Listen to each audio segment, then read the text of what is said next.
Hello everybody and welcome back to the Almighty Collection. It is once again Wednesday.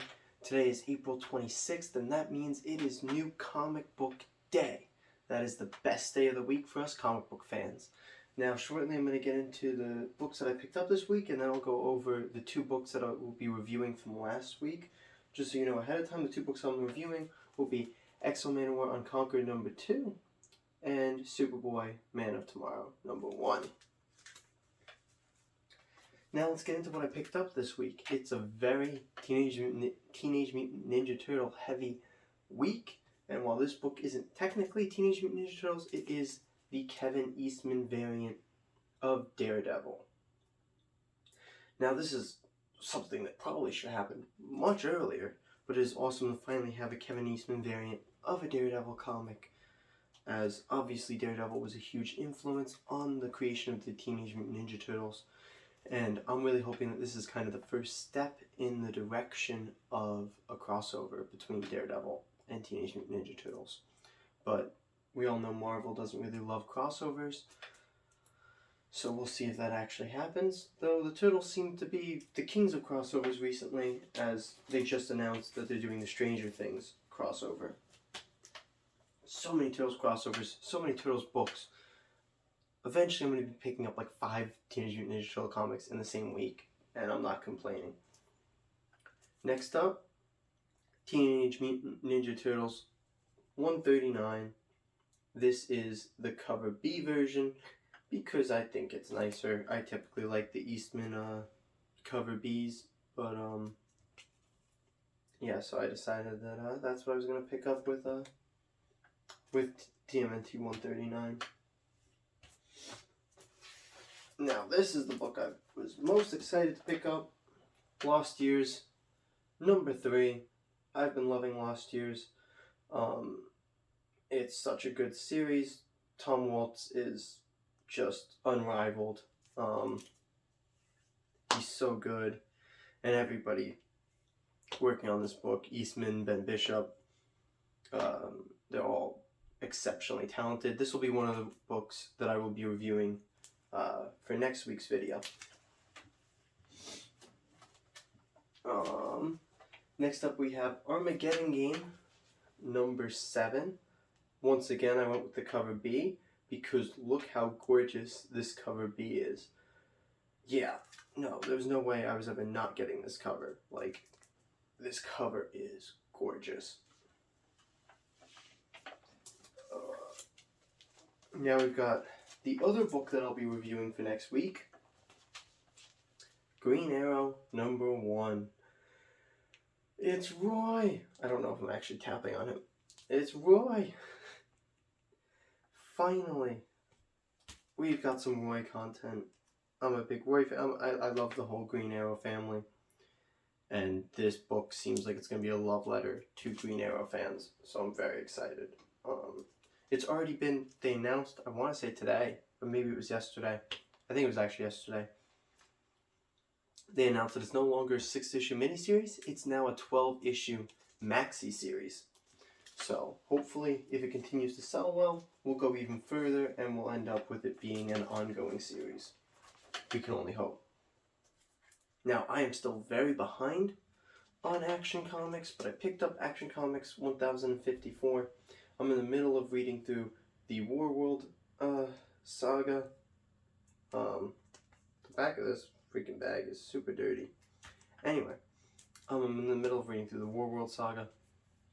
I have the trade paperbacks, and so far I've been loving it, so I decided I'm going to get right on picking up Action Comics. Man, this is bad. You know, once I catch up on the trades, I'll start reading the issues, and I'm excited about that. So don't want to fall further behind, so we picked that up this week. Without further ado, let's get into the reviews. First up is going to be Superboy, the Man of Tomorrow, number 1. Now first I want to apologize.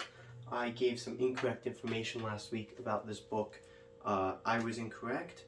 I had seen it reported in several places, but there was no Green Lantern Light at the End of Forever backup story in the physical version of this comic. The backup story does exist in all of the digital versions of this comic.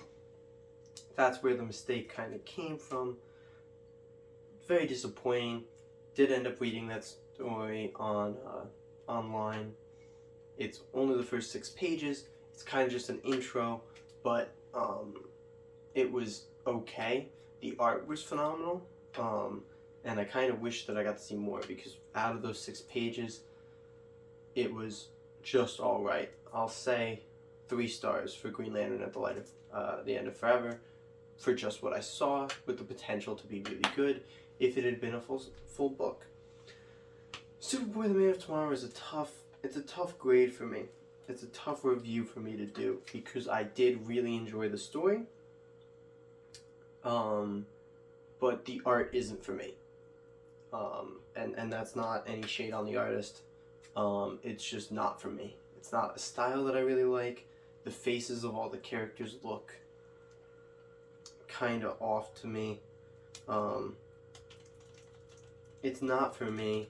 I want to say 2 stars, but I feel like that's being mean due to like my personal preference. I'm gonna say 2 stars, but that's my personal preference. It's probably a 3, or maybe even a 4-star book in a like general sense. But for my tastes, it's a 2 out of 5-star book. I like the story. I like Connor kind of trying to find his place within the super family with what's going on right now. I won't be picking up any more issues, I don't think. That's just how it is. It wasn't for me, but it might be for you. But I won't be giving this book a personal recommendation, because it's not really my style. Now let's get into more positive reviews. XL Manowar Unconquered #2. This book was awesome. Not quite as good as issue 1, which was phenomenal, but still very good. First, I'll give you the little bit that I didn't love. I'm getting tired of the trope of hero gets abducted, isn't harmed. They just kind of let him in and try and treat him nice because they want something from him, and he keeps lashing out, but they don't do anything against him. And, he just gets to kind of do whatever he wants. Like, I don't love that trope of just, hey, we've captured you, but we're going to treat you nice, and you're, going to keep being obnoxious and putting yourself in danger. It's not my favorite trope. That being said, it's still a very good issue, even with the use of that trope. It doesn't get too frustrating. Ark is just an interesting character, always. The writing's really good despite the use of that trope, but most of all, the art is just glorious. The art in this book is legitimately just glorious on every level. It's so good. I'm trying to think of they introduce another character with power armor in this book, and I'm trying to think of her name. I'm gonna have to reread it right now, but I don't remember. I might put it on the screen, but very interesting character. The Oracle is also a very interesting character. They've definitely piqued my interest, and I'm excited to continue reading this story and see where it goes. I'm going to give it a 4 out of 5 stars, and a recommend. I definitely recommend the series, and this issue was a good furthering of it, and I'm not too, I don't really have too many complaints. I told you the one trope that I don't really love, but it's still a very good book. Now, that's basically everything for this week. If you're interested, stick around. Next week, we'll be doing reviews on these 2 books, Lost Years #3 and Green Arrow #1. Please subscribe to the Almighty Collection if you don't want to miss those reviews in next week's new comic book day video. And I'll see you all in the next video.